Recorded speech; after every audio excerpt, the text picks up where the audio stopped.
संस्थापनाय विश्वोपत्यादिहेतवे तापत्रय विनाशाय श्री कृष्णाय वयम नमः। सच्चिदानंद भगवान की जय।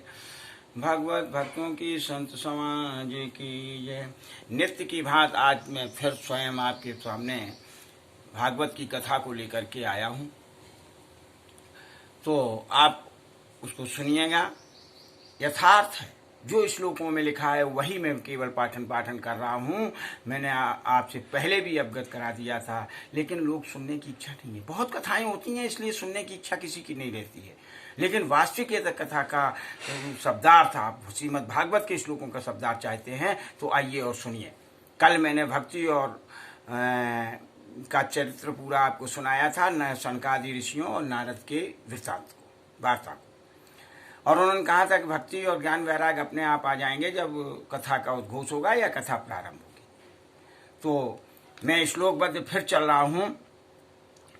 कहते हैं सनकादिक जी कि जो है, जिस घर में ये भागवत पुराण रहता है, जहाँ स्थापित रहता है, जहाँ इसका पूजन होता है, वो तीर्थ स्वरूप हो जाता है। वो घर ही तीर्थ होता है। ना आपको किसी तीर्थ में जाने की जरूरत है, न गंगा, न गया काशी पुष्करम, न प्रयागम। न गंगा जाओ, न काशी जाओ, न प्रयाग जाओ, कहीं जाने की आवश्यकता नहीं। तुम्हारा ही घर तीर्थ हो जाएगा जहाँ श्रीमद् भागवत रहती है। ये अश्वमेध यज्ञों के फल बराबर इसका पठन पाठन है। वाजपेयी यज्ञों के बराबर इसका पठन पाठन है। अश्वमेध सहस्राणि वाजपेयी शतानि चा। तो कहने का मतलब वाजपेयी, सैकड़ों वाजपेयी यज्ञों के समान इसका जो है पठन पाठन आपके सामने है। आप ये समझ लीजिए। इसके श्लोक, आदि श्लोक या आधा श्लोक, पदे पदे पद पद पर जो है भगवान जो है पुण्य को देने वाले हैं। तो एक श्लोक बोल देते हो तब भी पुण्य है, आधा बोल लेते हो तब भी पुण्य है, हर एक जगह। बल्कि अब पीछे बताया था कि शब्द मात्र से ही जो है इस भागवत के आपको पुण्य की प्राप्ति होगी। और बताऊं, श्रीमद् भागवत का पठन पाठन, श्रवण, सुनना, समझे। और इसके अलावा क्या है कि तुलसी का पोषण करना और जो है धेनु गाय की सेवा करना, ये सब श्रीमद् भागवत की पूजा के समान है। और इनके समान श्रीमद् भागवत की पूजा है। कहने का तात्पर्य, फल जो गाय की सेवा मिलता है, तुलसी पोषण से मिलता है, धेनु की सेवा से मिलता है, वो ही जो है श्रीमद् भागवत के पूजन मात्र से मिलता है। अब कहा कि श्रीमद् भागवत क्यों मिलता है, आप ये सुनिए। तो एक श्लोक आया है, भगवान ने जब विदुर जी जब भगवान अपने धाम को चलने लगे, तो वहाँ पर उद्धव जी ने कहा कि आप क्यों जा रहे हो, व्यर्थ में जा रहे हो, यहाँ के लोग परेशान हो जाएंगे, कलयुग आने वाला है।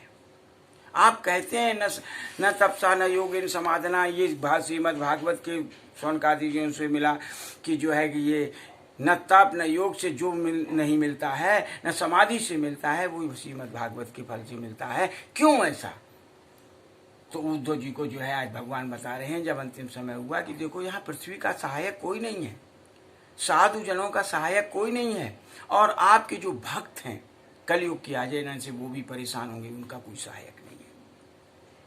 तो जब उद्धव जी ने ऐसा कहा कि मत जाइए, आप इन लोगों को देखिए, आप मत जाइए, तो भगवान ने कहा कि नहीं, समय है, मुझे जाना है। लेकिन श्रीमद् भागवत कहती है, उधर सौनक जी जो है नारद जी से, सौनकादि ऋषि नारद जी से कहते हैं कि स्वकय्यम यद भवे तेजा तच्च भागवते ददातो अतिरोधाय प्रविष्टोयम श्री भागवतम। कहने का मतलब ये है कि जिस समय वो जाने लगे और उन्होंने, भगवान ने, श्री परब्रह्म परमात्मा भगवान श्री कृष्ण ने अपने तेज को इसमें स्थापित कर दिया। कहा कि जो है ये भागवत आपके लिए मेरे स्वरूप के समान है, इसको उद्धव जी समझ लीजिए बहुत अच्छी तरह से। और उन्होंने अपने तेज को समाहित उसमें कर दिया। और तिरोध आए प्रविष्टो अयम, साफ शब्द स्पष्ट कह रहा, प्रविष्टो अयम प्रविष्टो। तो वो प्रवेश कर गए श्रीमद् भागवत में। तो अब आप समझिए श्रीमद् भागवत क्या है। श्रीमद् भागवत भगवान का स्वरूप है, जो तप से, यज्ञ से, दान से, किसी से भी, कुछ भी, समाधि से जो फल, जितना फल नहीं मिलता है जितना कि श्रीमद् भागवत के पठन पाठन श्रवण से और सुनाने से प्राप्त होता है। तो श्रीमद् भागवत उधर वेद वेदांतों का निचोड़ भी इसमें है, वेद वेदांतों का सार भी है, गीता का सार है और भक्ति युक्त भी है श्रीमद् भागवत आपकी। आज के बाद से आज इतना हमारा आपके बीच में कथन हो रहा है। तत्पश्चात इसके बाद में अब आपकी कथानक उपाख्यान आएंगे। अगला उपाख्यान आपके सामने आएगा गोकर्ण जी का, उसको आप सुनेंगे। कथा चलती रहेगी। मैंने फिर कह रहा हूँ, व्यवहारिक भक्ति ज्ञान और वैराग्य और आपके शारीरिक शरीर से संबंधित, शारीरिक ज्ञान से संबंधित आपके सामने कथानक आते रहेंगे। आपके जो है कैसे मुक्ति प्राप्त गए, बल्कि शौनक जी ने यहाँ तक कह दिया है कि श्रीमद् भागवत के पढ़ने से मुक्ति जो है करतल पर स्थित है, आपकी हथेली पर है। आप जब मतलब चाहे, जब ऐसा हो, आपको निश्चित रूप से अनायास ही आपको मुक्ति मिल जाएगी, इसमें कोई दो राय नहीं। तो सबसे पहले सत्संगति, सत्संगति से भक्ति, भक्ति से ज्ञान, ज्ञान से वैराग्य, वैराग्य से मुक्ति आपको प्राप्त होगी। मैं हमेशा आपके सामने इसी तरह कहता रहूँगा। सुनना न सुनना आपकी बात, हमें इससे कोई लेना देना नहीं। मैं अपने धर्म का पालन कर रहा हूँ।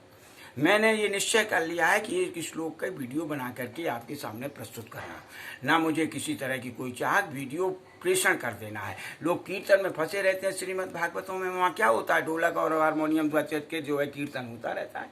कीर्तन भी अच्छा है, हम इसे नहीं मतलब बुरा मानते, लेकिन भागवत में लिखा क्या है वो यथार्थता से सब दूर रहते हैं, और वो यथार्थता में समाज के सामने ले आना चाहता हूँ। आप सुने या न सुने, आप पढ़ें या न पढ़ें, कोई इससे हमारा लेना देना नहीं, लेकिन अच्छा रहेगा कि यदि आप पढ़ लें, बहुत अच्छा। मैं भी आपका आभारी रहूँगा कि आप इसमें जो पढ़ते रहें। एक ही श्लोक तो हम देते हैं, 2-3 श्लोकों की कुछ पॉइंट्स जो हैं या सारभूत तथ्य जो है लेकर के आपके सामने प्रस्तुत कर देता हूँ। इस तरह श्रीमद् भागवत चलती रहेगी।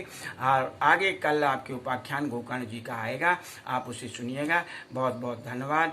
हरि शरणम।